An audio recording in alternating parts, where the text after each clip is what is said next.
Jesus, ikaw ang galampanan sa tanan. Sa gugma mo walay katapusan, nayigon ka, simbahon ka, hangtod sa kahangturan. Ang gugma mo nga among nabatnan, ipahat ko kini bisan sa kalistanan. Sa mga pagsulay ikaw ang among manlalaban, Jesus, ikaw ang among dalapan.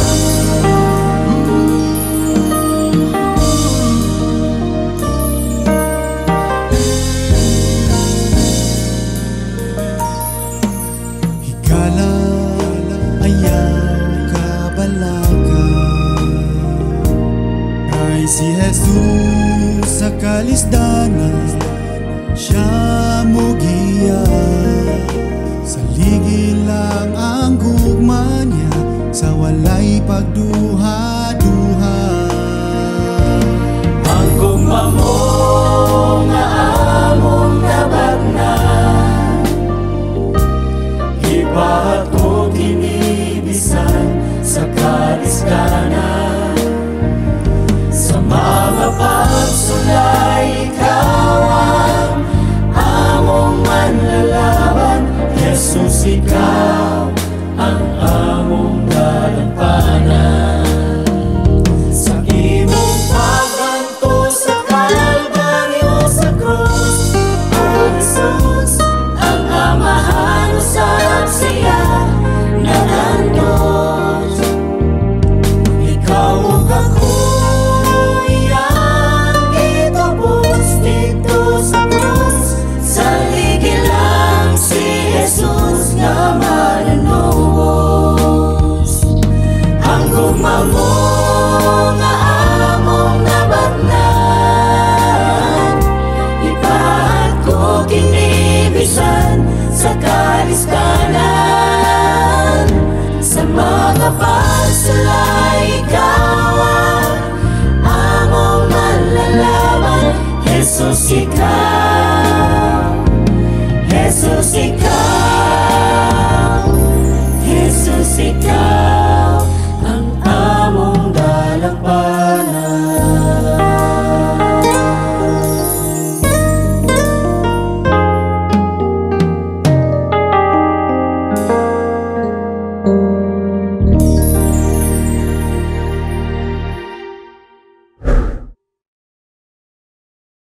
Maayong gabi mga kapaglaom sa tibuok kalibutan nga nagtanaw sa atong live na ini nga kagabion sa ato ang cultivating personal hope og maayong adlaw nga ipapahulay kanatong tanan. Happy Vesper everyone mga kapaglaom. Akong gitimbaya ang tanan nato nga mga kapaglaom nga nagtanaw karon sa atong Facebook live og sa atong YouTube channel sa tibuok kalibutan, no? Maayong gabi kanyong tanan og daghang salamat sa inyong pagsunod alang sa atong katapusan nga gabi dinhi sa atong nga series sa Miracles of Hope mga kapaglaom. Niini nga kagabion, ako usab nga gipasalamatan sa magkausa ang ato nga mga administrator, ilabi na in the person of Pastor Arnel Binasahan, ang ato nga President Pastor John Guting, our Executive Secretary, and sa ato usab nga pinalangga nga Treasurer Sir Elmer Manangkil. Og sa ato usab nga Communication Director Pastor Abel Vergara, og sa tibuok Hope Channel crew, sa tanan nga mga workers sa WMC og sa tanan nato nga mga directors and office staff, maayong gabi kayong tanan. Og ilabi na sab kaninyo mga kapaglaom, dili na kamo nako matagsa-tagsa og mensyon, apan ako kamong gipasalamatan sa inyong pagsunod gikan sa atong unang gabi sa ato ang series Cultivating Personal Hope dinhi sa ato nga Hope Channel Western Mindanao. Ug ako sab nga timbaya ang akong pamilya nga naa kanunay nag-support, ilabi na ang akong pinalangang asawa si Mrs. Tata Harliga, kauban usab sa among duha ka buok mga kabataan si Kyra Mir o si Raka Earl. No, o uban usab sa akong ginikanan nga naa diha sa Santa Cruz, Labangan sa Buanga del Sur, no, si Papang Bubong o si Mamang Crisilda. Sa ako usab nga mga igsoon naa sa Bukidnon, ang ako ang magulang, dayon ang akong ubang mga igsoon nga naa dinhi si Pastor Randel, si Inday and family, si Narado family nga nasa Jimenez, o sa usab ni Rona Jean, ni Ryan o ni Jisa, no, nga tua dito sa Mandahikan, o usab sa akong magulang nga sa Teresel nga dada sa Bagong Taas, o kauban usab ni Bingbing nga naa karon diha sa kinini ang PAC or Philippine Adventist Advent College. O sa tanan usab nako nga mga kaparentihan, mga uyan ug iyahan sa among lula nga naa diha sa Santa Cruz. Maayong gabi kanyong tanan. Salamat og kaninyong tanan nato nga mga followers, og salamat usab sa inyong pag-share alang sa atong live karon nga gabi mga kapaglaom. Og sa dili pa ko moadto sa unahan, akong dapiton ang tanan og asa mo karon, let us pause for a moment alang sa atong pag-ampo mga kapaglaom. Mag-ampo ta. Ginoong Dios na ining kagabion, nalipay kami sa kagayunan nga ikaw nagiusa na sab kanamo alang ni ining katapusan nga gabi sa among Miracles of Hope series, Cultivating Personal Hope. Salamat kay Ginoo sa mga kapaglaom sa imong mga kanakan nga og asa sila karon Ginoo. Salamat nga ikaw nagiusa kanamong tanan pinaagi ni ining platform alang o Dios sa paghatod sa mensahe ngadto sa tibuok nga kalibutan. Salamat Amahan nga ikaw magapanalangin kanamong tanan uban sa imong mga pulong karon nga among pagatun-an nga mahatagag luna sa among tasatagsa ka magkasing-kasing. Among itugyan isalig diha kanamong tanan sa ngalan ni Jesus nga among maluluwas. Amen.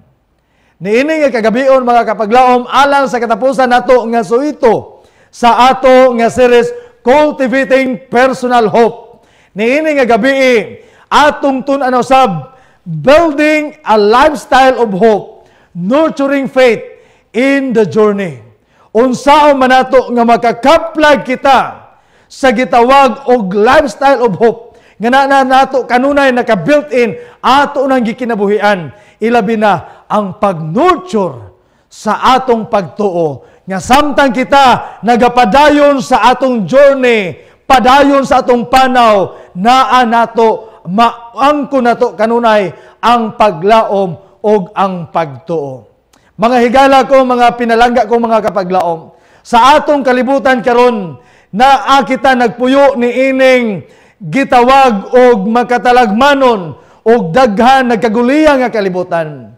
Apan ang paglaom mao kini ang gamay nga siga, mao kini ang magadanag, mao kini ang maghatag kanato giya aron sa atong kinabuhi nga sa atong paglakaw taliwala ni ining mangitngit nga kalibutan.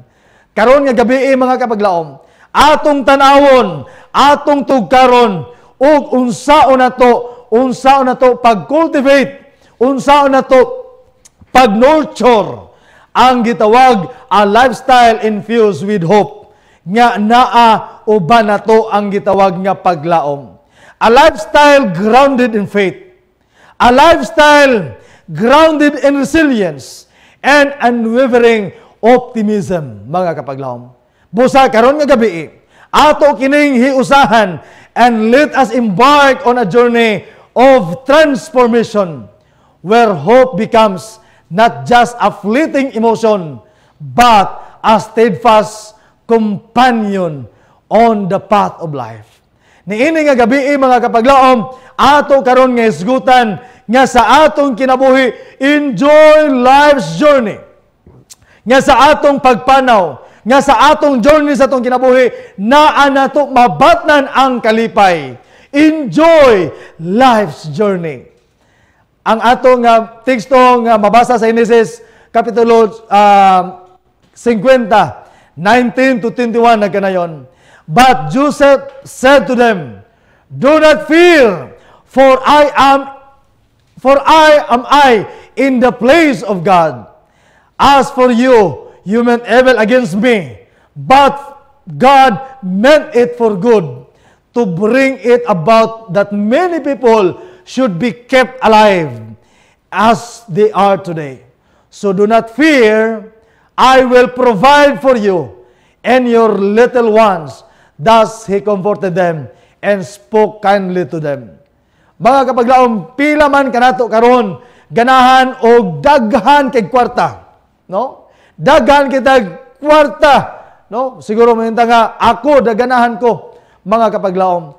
Sa atong kinabuhi, when we want to get rich, kung gusto kitang madato, it doesn't happen in a day. Dili na sa mahitabo sa usa ka adlaw. We have to keep on investing one day at a time, mga kapaglaom, no? Nagkinahanglan kana, sometimes we lose, sometimes we win, mga kapaglaom, no? But the truth is, we can reach just as in a day. Dili kita mahimong dato sa usa lang kaadlaw. Our leadership ability is the same, mga kapaglaom. It is not static no matter where we are starting from, as we can always get better. Now, atong tan-awon ang sugilanon sa kinabuhi ni Joseph in the Bible, just like any other leader, mga kapaglaom. All leaders, ang tanan usab nga mga pangulo, naatay mga pagpanglantaw sa unahan for a better future. Naatay gitan-aw sa unahan unsaon nga mulampos, nga mulambo ta. But then before a vision can be fulfilled, it will take time. And it will not be an easy ride. Dili sayon, dili lalim. There are times when we will be tested and experience trials. But these trials come for a reason, mga kapaglaom. Atong tanawon ang sugilanon ni Joseph. Nga sa diha si Joseph, nga sa iyang journey sa kinabuhi, mga kapaglaom, siya na bilanggo, na priso sa sala nga wala niya gibuhat. Kung atong tanawon ang atong kaugalingon nga kinabuhi, look into your own life. How have your negative experiences nagtabang kanimo nga mahimo kang maayo nga tawo karon? Giunsa man nato pagkangker kining tanan nga mga kasinatian nga nakahimo ta sa pagbarog karon kung unsa na ta. What have you learned from the experience? Mga kapaglaom, atong balikon Joseph, before God can use him for greatness, he needs to be prepared and purified. Sawa pa siya gigamit sa Ginoo sa iyang journey sa kinabuhi, mga kapaglaom. God can use him. Ang Ginoo naggamit kaniya sa usa ka dako nga buluhaton. Pero gikinahanglan niya nga andamon ang iyang kaugalingon o gikinahanglan niya nga ma-purified siya, mga kapaglaom. Ato nasabtan nga sa kinabuhi ni Joseph, Joseph is known as the dreamer. Usa siya ka, unsa man, nga kanang naang dali kay magdamgo, no? Usa ka tawo nga kanang naang ang iyang mga damgo nangatuman gyud. No, mo nang usahay magdamgo po ta nga nakadaog tagluto pero di man ta mo patad, mo nang wa gyapon nakadaog. Nagdamgo ta nga kanang naay mga nindot nga mga damgo pero naghuna-una ta nga tinuod na to oy pagmata na to damgo ra di ay ang tanan. Joseph is known as the dreamer, mga kapaglaom. As a young man, he was his father's favorite. Siya gyud maoy pinakapaborito nga anak sa iyang mga igsoon, No, as young man, he was his father's favorite, but this caused him his brothers to despise him. Apan ang iya mga igsuon wala nalipay og labaw sa tanan, gikasiluan siya sa iyang mga igsuon, mga kapaglaom. Busaon sa niabot sa iyang una-una sa mga igsuon.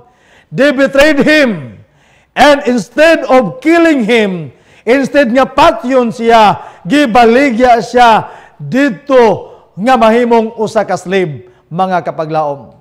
Og sa diha ginahimo siyang slave dito sa Egypt, nagtrabaho siya sa usa ka tawo nga maoy second in command, no? Nga sa hari, but then he was imprisoned because he was falsely accused. Kanang butang-butangan ka og sala. I remember one of our friend, no? One of kanang kauban nato sa buhat nga giisyuhan, gibuhat-buhatan og sala, mga kapaglaom. Sama usab ni Joseph nga nagkasinati siya nga napriso siya sa sala nga wala niya gibuhat, nga may resist siya sa maong tentasyon, pero nabilanggo siya o gipriso siya, mga kapaglaom.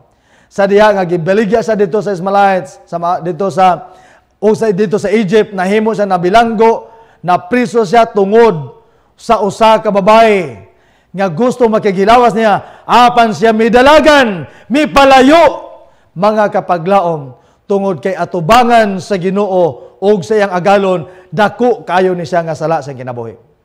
Apan siya nga journey, mga kapaglaom, kung atong tanawon, makaingon bagata nga naaba kay gitawag og enjoy life's journey, naaba kay kalipay sa iyang journey, nga grabe ang iyang kasinatian, maayo ang iyang gibuhatan sa igsoon, apan ang nahitabo gikasiluan siya sa igsoon ug hantod gibaligya, pagbaligya gibutang-butangan magisag sala dito sa iyang asawa sang agalon, og mohinungdan nga napreso siya, mga kapaglaom. O atong padayonon ang mao nga sagilanon, when he was promised that he will be helped to get out of prison, the person who promised him forgot all about him. Laliman ka na, mga kapaglaom. Sa diha nga nabilanggo siya didto, naapod siya kauban dito nga napriso, usa ka cupbearer og kanang naang gitawag og baker. Sa diha, mga kapaglaom, nga nagdamgo sab ning duha niya ka mahigala, iyang gi-interpret ang mga damgo nilang duha, o giingnan siya sa iyang usa ka higala nga kauban dito sa prisuhan, kung makagawas ko dinhi, tabangan tika. Apan na naitabo, mga kapaglaom, sa diha nga nakagawas na tong nagsaad niya, nalimtan siya, mga kapaglaom. Busa, nagpabilin siya dito sa jail for 13 years for false accusation. Wow, grabe kayo kasakit. Grabe kayo ang pag-antos nga iyahang na-eksperyensyahan. Apan wala siya nawad-an sa paglaom. Tungod kay naman, na-cultivate niya ang kiniiya sa unsaman. Cultivate personal hope sa iyang kinabuhi. Naa sa Ginoo, naay dako nga paglaom. Abi niyo, mga kapaglaom, sa diha nga nalimtan siya, nagpabili na po siya another 13 years. Just imagine, no? Grabe nga pag-antos, grabe nga kasakit. No, kung kita naambot lang kaha, makaya bagi ka nato. Pero kay naa man nato ang kinasing-kasing nga pagkamapinasayloon, sumala sa atong topiko kagabi. Mga kapaglaom, busa nagpabilin si Joseph for 13 years sa bilangguan sa sala nga dili tinuod, sa mga paratang, sa mga pasangil nga wala niya gibuhat. Busa, mga kapaglaom, nagpabilin siya dito. But in God's providence, sa panahon nga gitagda sa Ginoo, he got out of prison and was appointed by the king as his second in command. Wow, pagkanindot kayo, mga kapaglaom.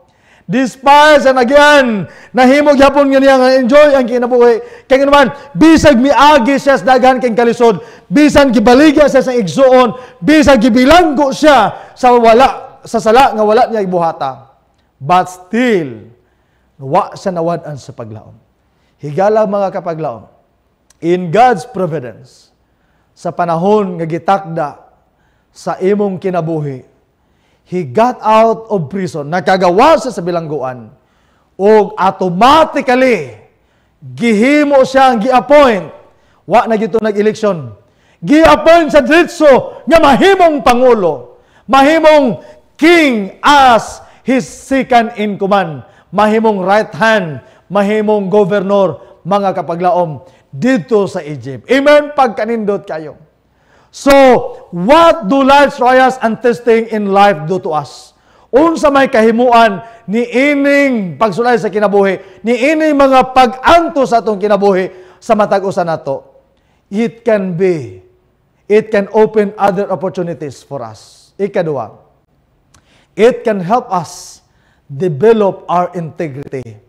Ang ikatulo, mga kapaglaom, they help us become prepared in mind and heart for leadership. They can help us grow spiritually. Kining mga pagsulay sa atong kinabuhi, kining mga testings of life, in life, mga kapaglaom, mauni ang mga butang nga magtabang kanato aron kita motubo usab spiritually. Amen? Yes, mga kapaglaom. Looking at your personal narrative, sa imong kinabuhi, let us share what are the things we have learned from the University of Life that would like to share to our own children. Unsa may mapadasig, mapakita usab nato ngadto sa atong mga kabataan, sa atong mga kasinatian, mga kapaglaom. What are the life values we have developed because of our experiences? How can we use these values for us to have a better future? Higala mga kapaglaom, niini nga kagabion, na ay mga pangutana nga akong ibilin kanyong tanan. What are your career goals? Unsa may imong mga goals, mga pangandoy sa kinabuhi, mga kapaglaom. Og ang sunod nga pangutana, what are your personal dreams? Unsa man pod ang imong mga personal nga mga damgo sa kinabuhi? Where are you now in your journey in fulfilling these dreams? Sa ato nga pagpanaw, sa ato nga journey, aron nga ma-fulfill na ning ato mga damgo, sa atong mga giuna-una nga di tamawan-an sa paglaom, asa naman tadapit nga ang mga kapaglaom. How will you reach the fulfillment of these dreams? O ato hinunduman nga ba kapaglaom, nga sa atong journey sa atong kinabuhi, unsaon nga ma-develop nato ang personal hope nga naa kanato ang Ginoo nga sa atong journey. Let us always remember nga kauban nato ang Ginoo sa atong panaw. Amen? In conclusion, higala mga kapaglaom, as we journey through life, nga sa atong pagpanaw sa atong kinabuhi, may we embrace each day with faith. Matag adlaw, i-cultivate nato, in-nurture nato ang atong kinabuhi, nga magkinabuhi kita uban sa dakong pagtuo. Resilience and a spirit of gratitude, ang espiritu sa pagka mapasalamaton. Let us foster meaningful connections, live with purpose, nga sa atong kinabuhi, sa atong purpose, sa atong kinabuhi, mga kapaglaom, and above all, nurture a lifestyle grounded in hope. Nga unsaon man nga magpabilin, in-nurture nato ang atong kaugalingon, nga kita nagahupot diha sa paglaom sa Ginoo. For in hope, brothers and sisters in Christ, we find the strength to persevere. Amen? Nga sa ato nga paglaom, diha sa paglaom, makakaplag kita mga kapaglaom, og nagakaigong kusog, nga aron kita mulahutay sa atong kinabuhi. The courage to dream, ang atong mga damgo sa atong kinabuhi, and the unwavering belief that a brighter tomorrow awaits. Nga nagpaabot ka nato ang hayag nga kaugmaon sa atong kinabuhi, mga kapaglaom. Og ato kining tabangan, kitang tanan mga kapaglaom, let us build a future filled with hope, one step at a time. Amen? Nga niining ato nga kinabuhi, mga kapaglaom, kitang tanan magdinasigay o puno kita sa paglaom, kaya na-cultivate naman nato ang atong kaugalingon, pinaagi sa mga pulong nga atong gitun-an sa pipila ka mga gabi. Magampo ta mga kapaglaom, ini nga kagabion, atong pasalamatan ang Ginoo sa kalampusan nga atong nadawat ni ini nga kagabion. Magampo ta. O Dios nga labing balaan, Ginoo ni ini nga kagabion, amo ikaw ang gipasalamatan labaw sa tanan. Ni ining usa ka semana nga series sa Miracles of Hope, cultivating personal hope. Salamat Ginoo nga daghan kami nakatunan nga mapagtulunan. Salamat o Dios nga kini nga mga mensahe gikan pa sa unang gabi hangtod karon. Amo kining matisok sa among kasing-kasing una ug mabalo na mo ni sa among tibok nga kinabuhi. Nga samtang kami nagapadayon sa amo nga journey dinhi sa kalibutan, sa pagpadayon sa pagkinabuhi, sa pag-alagad nga malahutayon hangtod gyud sa mga ikaduhang pagpadayag. mabat na namo kanunay ang paglaom, luyo ni ining makatalagmanon nga kalibutan, luyo ni ining malisod nga kalibutan. Apan salamat Ginoo nga naa ikaw kauban kanamo nagalakaw sa matag adlaw, nga ang among kahadlok ilisan sa pagtuo o labaw sa tanan diha sa paglaom diha kanimo Ginoo Dios. Niini nga kagabion Ginoo ako nagaampo nga ikaw magapanalangin sa tanan nga nagtan-aw karon sa mao nga live. Salamat o Dios nga ang mga mensahe karon mugiti usab sa matag usa namo ka mga kasing-kasing og labaw sa tanan ang pagkamapinadayunon, pagkamalahutayon sa amo nga journey paingon ni anang langitnon nga pulianan nga imong giandam alang sa matag usa kanamo. Salamat o Dios nga ikaw magatubag sa among pag-ampo, amo itugyan isalig diha kanimong tanan sa ngalan ni Jesus nga among maluluwas. Amen. Dagang salamat mga kapaglaom sa inyong paghatag og panahon sa atong usa ka semana nga series Cultivating Personal Hope. Ang Dios magapanalangin. God bless kanatong tanan.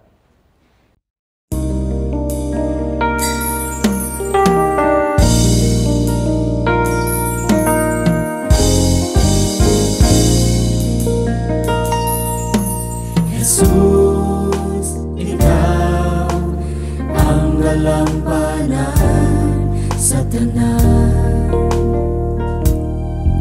Sa gugma mo walay katapusan, nahigon ka, simbahon ka, hangtod sa kahangturan. Ang gugma mo nga among nabatnan, ipahat ko kinibisan sa kalisdanan. Sa mga pagsulay ikaw among manlalaban, Jesus ikaw ang among dalapan.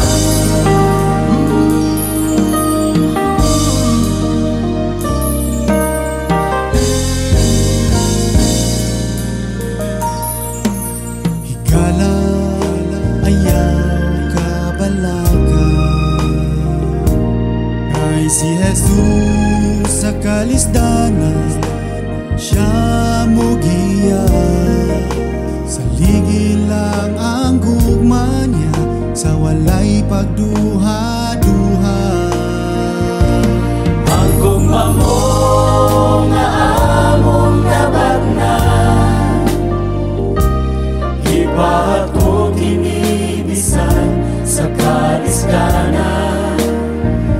Sa mga pagsulay ikaw ang among manlalaban, Jesus ikaw ang among dalampanan. Sa imong pagganto sa Kalbaryo sa krus, O Jesus, ang amahan usab siya nagantos.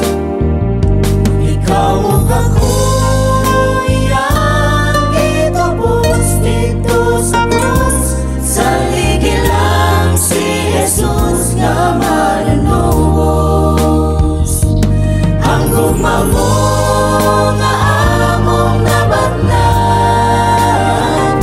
ipahat ko kinibisan sa kalisdanan. Sa mga pagsulay ikaw ang among manlalaban, Jesus ikaw, Jesus ikaw, Jesus ikaw.